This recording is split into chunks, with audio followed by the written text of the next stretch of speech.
Presiden pengganti Soekarno adalah Jenderal Soeharto. Soeharto resmi dilantik sebagai Presiden kedua Republik Indonesia pada 12 Maret 1967 setelah menerima surat keputusan MPRS nomor C-MPRS 1967 yang mencabut kekuasaan Soekarno sebagai Presiden. Latar belakang penggantian.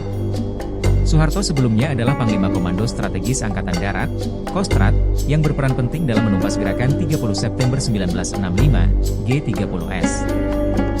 Peristiwa tersebut menyebabkan ketegangan politik dan krisis kepemimpinan, sehingga memunculkan desakan dari masyarakat dan sejumlah faksi dalam militer agar Presiden Soekarno menyerahkan kekuasaannya. Pada tahun 1966, Soekarno akhirnya mengeluarkan surat perintah 11 Maret, Super Semar, yang memberi Soeharto wewenang untuk memulihkan keamanan dan ketertiban di Indonesia. Super Semar ini menjadi dasar bagi Soeharto untuk bertindak lebih lanjut, yang pada akhirnya mengarah pada pemindahan kekuasaan secara resmi dari Soekarno kepada dirinya. Masa kepemimpinan Soeharto. Setelah dilantik sebagai Presiden, Soeharto memimpin Indonesia selama 32 tahun, hingga ia mengundurkan diri pada 21 Mei 1998 akibat krisis ekonomi dan politik yang melanda Indonesia. Masa kepemimpinannya dikenal sebagai era Orde Baru, yang ditandai dengan stabilitas politik yang kuat, pembangunan ekonomi, tetapi juga kritik terhadap korupsi, kolusi, dan nepotisme yang meluas di kalangan pemerintahan. Ketika Soeharto memimpin Indonesia selama 32 tahun dari tahun 1967 hingga 1998, Indonesia mengalami berbagai perubahan besar. Masa pemerintahannya, yang dikenal sebagai era Orde Baru, memiliki beberapa aspek yang menonjol dalam bidang ekonomi, stabilitas politik, pembangunan, serta kontroversi terkait kebebasan politik dan hak asasi manusia. 1. Stabilitas politik dan keamanan.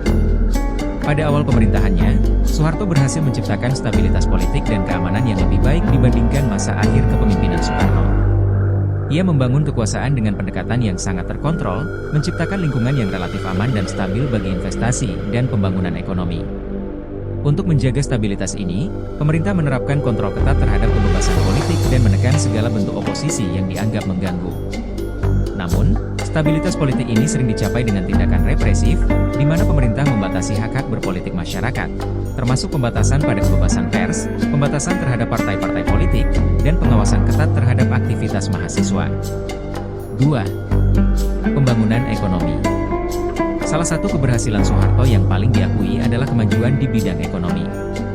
Dengan dukungan dari bantuan luar negeri dan organisasi internasional seperti IMF dan Bank Dunia, Soeharto meluncurkan program pembangunan 5 tahun, Pelita, yang berfokus pada pertumbuhan ekonomi, industrialisasi, dan pembangunan infrastruktur.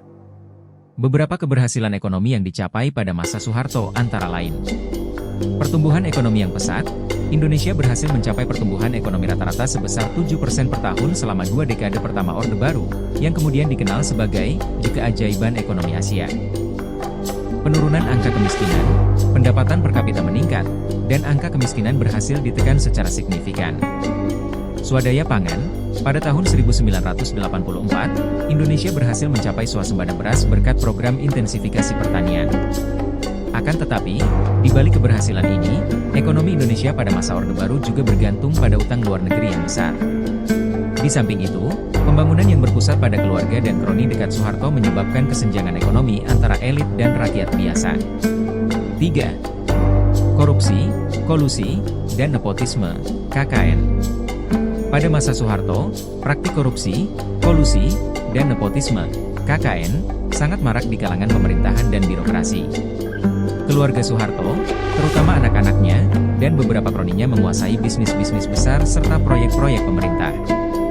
Monopoli dan perlakuan khusus dalam bisnis diberikan kepada mereka yang dekat dengan kekuasaan, sehingga melahirkan ketimpangan sosial dan ekonomi yang tajam di masyarakat. Praktik KKN menjadi salah satu faktor utama yang menimbulkan ketidakpuasan di kalangan masyarakat dan memicu gerakan reformasi di akhir masa pemerintahan Soeharto.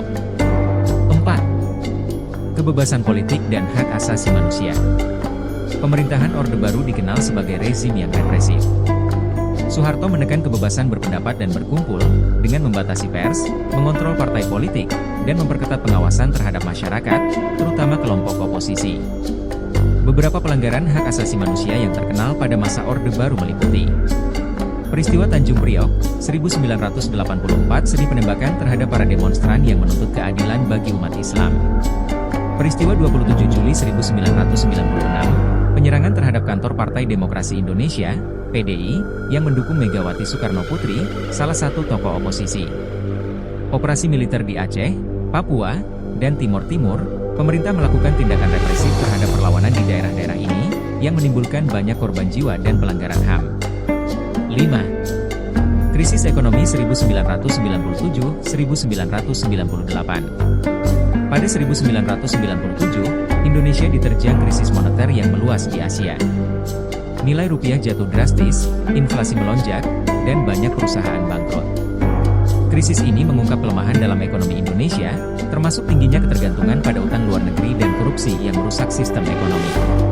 Krisis ekonomi ini memperburuk kondisi sosial dan memicu protes besar-besaran yang menuntut reformasi. Protes yang didorong oleh mahasiswa dan elemen masyarakat lainnya akhirnya memaksa Soeharto untuk mengundurkan diri pada 21 Mei 1998. Kesimpulan, era pemerintahan Soeharto membawa dampak besar bagi Indonesia. Di satu sisi, ia berhasil mendorong pembangunan ekonomi, infrastruktur, dan pertumbuhan ekonomi yang stabil. Di sisi lain, pemerintahan Soeharto penuh dengan pelanggaran hak asasi manusia, korupsi, dan pengendalian politik yang represif. Warisan pemerintahan Soeharto meninggalkan pengaruh yang sangat besar, baik secara positif maupun negatif, dan masih terasa hingga masa kini, khususnya dalam bentuk ketimpangan sosial dan budaya politik yang penuh dengan praktik KKN. Selama kepemimpinan Soeharto, masyarakat Indonesia mengalami perubahan sikap, terutama pada periode akhir pemerintahannya. Meskipun Soeharto awalnya didukung karena keberhasilannya membawa stabilitas dan pertumbuhan ekonomi, berbagai praktik otoritarianisme, korupsi, kolusi, dan nepotisme yang mewarnai pemerintahannya akhirnya memicu ketidakpuasan dan penolakan. Berikut adalah respons masyarakat Indonesia terhadap kepemimpinan Soeharto, terutama menjelang dan selama krisis tahun 1997 hingga 1998. 1. Dukungan awal dengan harapan pembangunan dan stabilitas. Pada awal pemerintahannya, Soeharto memperoleh dukungan luas karena berhasil menciptakan stabilitas politik dan keamanan yang dibutuhkan setelah masa penuh gejolak pada akhir kekuasaan Soekarno.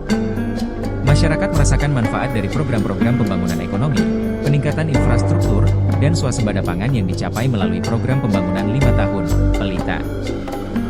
Dukungan ini juga dipicu oleh janji Soeharto untuk meningkatkan kesejahteraan dan membangun Indonesia yang lebih maju. 2. Kekecewaan terhadap pembatasan kebebasan dan demokrasi.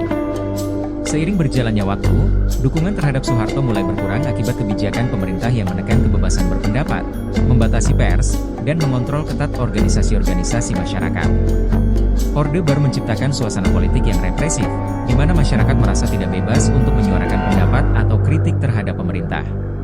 Pembatasan demokrasi ini menimbulkan kekecewaan besar di kalangan mahasiswa, akademisi, dan kelompok intelektual yang memperjuangkan kebebasan politik. Beberapa kasus pelanggaran HAM, seperti peristiwa Tanjung Priok dan penindasan terhadap aktivis, semakin mempertebal perasaan ketidakpuasan masyarakat terhadap pemerintahan Soeharto. 3. Tuntutan reformasi oleh gerakan mahasiswa. Ketika krisis moneter melanda Indonesia pada tahun 1997, harga-harga barang melambung tinggi, dan daya beli masyarakat jatuh drastis. Kesulitan ekonomi ini memperburuk ketidakpuasan terhadap Soeharto, terutama karena korupsi yang merajalela di kalangan pemerintah dan keluarga presiden. Masyarakat merasakan ketidakadilan karena ekonomi dikuasai oleh lingkaran kekuasaan Soeharto. Pada tahun 1998, gerakan mahasiswa muncul sebagai kekuatan utama yang menuntut reformasi. Mahasiswa dari berbagai universitas turun ke jalan untuk menuntut perubahan, membawa spanduk-spanduk yang menyerukan, "Reformasi, Idan, Turunkan Soeharto." Gerakan mahasiswa ini mendapat dukungan luas dari masyarakat, termasuk tokoh-tokoh masyarakat, akademisi, serta organisasi-organisasi non-pemerintah yang juga mendesak pemerintah untuk menindaklanjuti tuntutan reformasi. 4. Aksi demonstrasi dan gerakan protes massal. Pada bulan Mei 1998, situasi semakin tegang dan diwarnai oleh gelombang protes besar-besaran di Jakarta dan beberapa kota besar lainnya. Puncak dari protes ini terjadi pada 12-13 Mei 1998, ketika para mahasiswa melakukan aksi demonstrasi besar di Jakarta yang kemudian berkembang menjadi kerusuhan. Aksi ini menyebabkan banyak kerusakan, termasuk pembakaran dan penjarahan yang meluas. Pada 14 Mei 1998, mahasiswa dan masyarakat berhasil memasuki gedung DPR MPR di Jakarta dan menduduki gedung tersebut sebagai bentuk simbolik tuntutan reformasi. Aksi ini menjadi titik balik yang menekan Soeharto untuk mempertimbangkan pengunduran diri.